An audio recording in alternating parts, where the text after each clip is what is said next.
Hey Rock and Roll, welcome back. Congratulations on finishing the music theory portion of your onboarding work. Now we're going to talk a little bit about how music is used in the rock and roll classroom. So the first thing to understand about music and its uses in culture, not only in our culture at rock and roll, but also in cultures around the world, is that there are three major functions that music has. The first is to educate. Music can help spread new ideas, both through lyrics as well as through just the force of the music itself.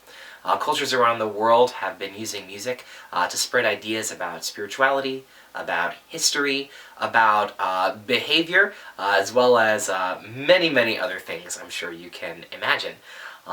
So that's one use. The second use is to entertain. Music breaks up the day.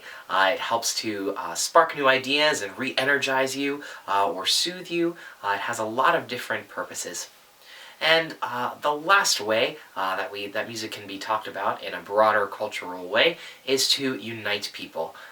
We can all share in the experience of hearing a really wonderful piece of music. No matter what your age, race, sex, sexual orientation, whatever, we can all appreciate a beautiful piece of music. Now, if it's the same piece of music, we all have our different favorites, of course, but we can all stand united in one room, in one space, and take in a beautiful composition.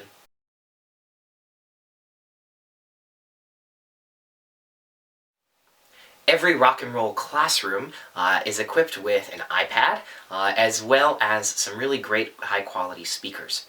So it's our hope that you are able to use these speakers in your own classroom to help play music throughout the day.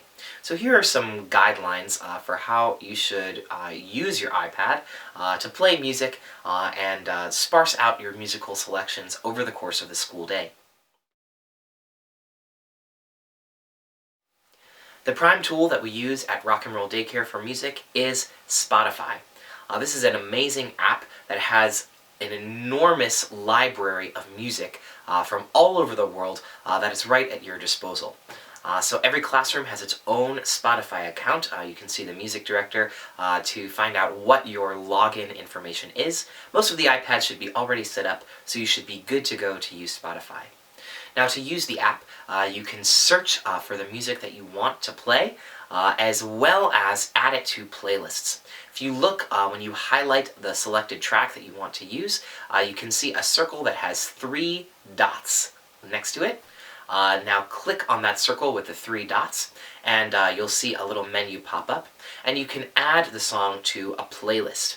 You can either make a new playlist or add songs to an existing playlist. And then once the song is on your playlist, you have an automatic listing of your favorite songs that you'd like to put on for whatever situation. Now, the first type of music that we're going to talk about in the Rock and Roll Daycare classroom is music for work purposes. So this could be for the younger toddlers, playing on the rug, for the infants as they're just exploring around their materials, and for the older preschool students, really music to concentrate to. Now, I'm not opposed to having the classroom in silence. I think that a lot of really great work can be done in silence. But if you're in a feeling, kind of in a mood, that you want to have some kind of music playing underneath the work that's going on in your room, here are a couple of guidelines. First, you should find music that's primarily instrumental. If music has a lot of human voices, a lot of lyrics, that's a whole other set of images coming into a child's mind, as well as you as the teacher. And so try and find music that's purely instrumental. The tone of the music should be light and pretty regulated. Classical music is really, really great for this. You also might look at some bluegrass music, or Celtic music is really lovely. Whatever you want, feel free to explore and make lots of playlists that might help you to regulate the work that's going on in your room.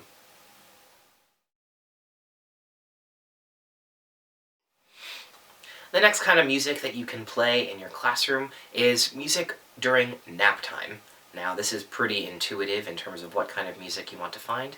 Gentle, soft, soothing music, gentle sounds, quiet instruments, You always want to make sure that you're checking all of the songs in your playlist to make sure there isn't a sudden surprise loud sound in the middle of nap time. So you can make very, very long sleep playlists. We have a couple that are already loaded onto Spotify, and feel free to add to these and include your favorites as well. Now, the last kind of music that we'll talk about that you can play in your classroom is music for play. Music to let off a little bit of steam. If it's the winter time and everyone's cooped up, this is really good in a gross motor kind of space. Now, this is the music that you want to be very, very careful with. You want to find music that is fast and exciting and engaging, but you want to be careful that you don't pick a song that's too energetic or too frenetic, and then the students sort of lose control of their actions. So pay very, very close attention to the music that you're using for this type of activity. You want it to be fun and engaging, but not too crazy. You want to be able to still maintain control of the classroom space that you're in.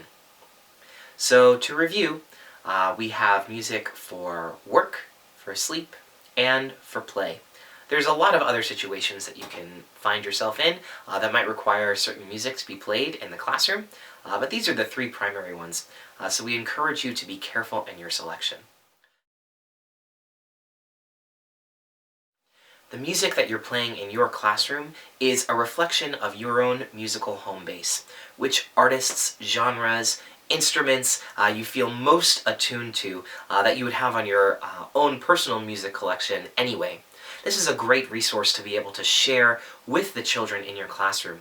It's a reflection of you, and it's music that you're excited by, and by nature, the kids will also be excited by as well.